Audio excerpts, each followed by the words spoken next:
Поздравляем тебя. Как уфимские болельщики тебе? Как уфимские болельщики? Уфимские болельщики болеют шибко. Слышно всех. Мы долго ловили тебе, чтобы взять интервью. Как вообще гонка сегодня прошла? Как вчерашний день, как сегодняшний день? Вчерашний день получше, чем сегодня. Сегодня с первого заезда не пошло. В первом заезде с Никитой Тарасовым у меня оперение без сцепления.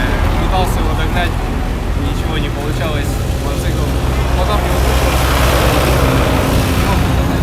Я смотрю, ты установился как нога, нормально все? Ты сломал долго, вот ходил с костылями, да, сейчас вроде нормально все, да? Получается. С самого начала мы заметили, через 2 месяца только операцию сделали после травмы, у меня начала отмирать кость. Сделали, я рад этому.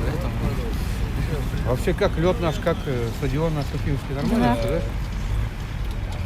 Ну, все было хорошо, подготовка. Жалко, тренировка была сокращенная, а так мне все понравилось. Какие вообще планы на будущее? Какие планы на будущее? План на будущее. Сейчас на следующих выходных буду на чемпионате мира выступать. Ты там же как гонщик трека, да? Гонщик трека. Да. Рад этому очень. А так будем бороться со всеми. Молодец, молодец, Женя, вообще. Все, восстановился, все хорошо. Всем И болельщикам хочу показал сказать спасибо. хорошие результаты. За то, что- Спасибо за езду, Женя, ты молодец. Всем болельщикам спасибо, что болели за Speedway, за нас, за мотогонщиков. Всем желаю удачи. До свидания.